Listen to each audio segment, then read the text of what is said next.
Hello everyone and welcome back to the channel Anindita Ji, where we learn, speak and succeed.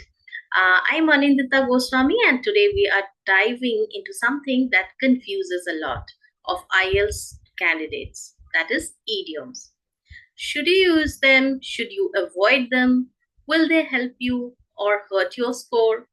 Stick with me for the next few minutes and I'll clear it all up, especially the difference between idioms in IELTS speaking and IELTS writing. So let's go.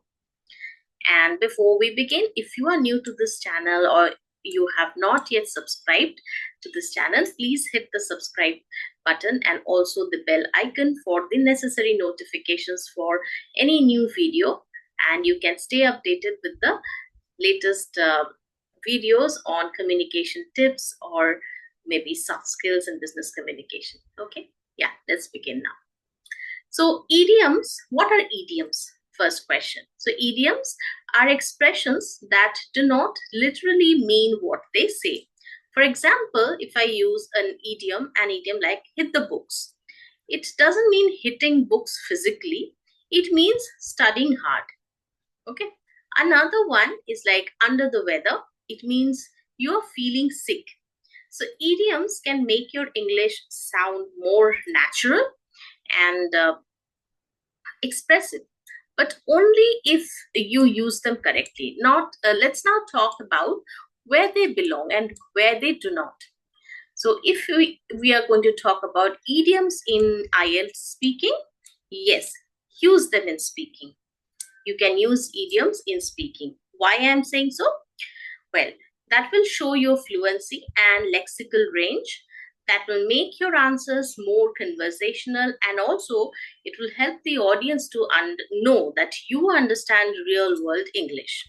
For example, how do you handle stress? So you can say, when I feel overwhelmed, I take a short walk. It helps me clear my head and feel refreshed. So clear my head is the idiom that you're using here. So the key is for using idioms is that use simple, commonly understandable idioms and only if they sound natural. Do not force idioms into every sentence. One or two per answer is good enough. Okay.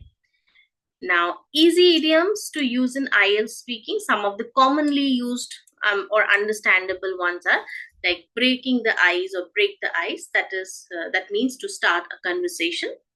Then a piece of cake means something that is very easy. I'm on cloud nine means I'm very happy. Cost an arm and a leg, very expensive. Bite the bullet, to do something difficult or unpleasant, like that. So that is about the idioms in speaking. Now, what about idioms in IELTS writing? I will say no. Avoid idioms in IELTS academic writing. Why? Idioms will be considered informal, and IELTS writing tasks, especially task 2 essays, require a formal tone. So they may confuse the reader or examiner, especially if misused. If you are not using it in the right context, that will lower your clarity and coherence score. Okay. So some poor example in writing could be like governments should pull up their socks to fight climate change. How can you make it better? The government should take immediate action to address the climate change. Plain and simple. Do not use that, pull up their socks and all of that, okay? Now, instead of idioms, you can use formal connectors and academic vocabulary like in addition to, it is evident that, furthermore, a significant factor is, this kind of things. I mean, these kind of phrases will be more helpful.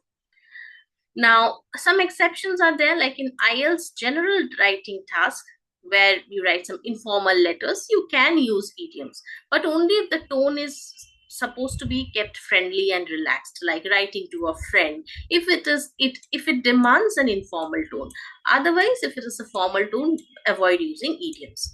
Use idioms when you are in the speaking test.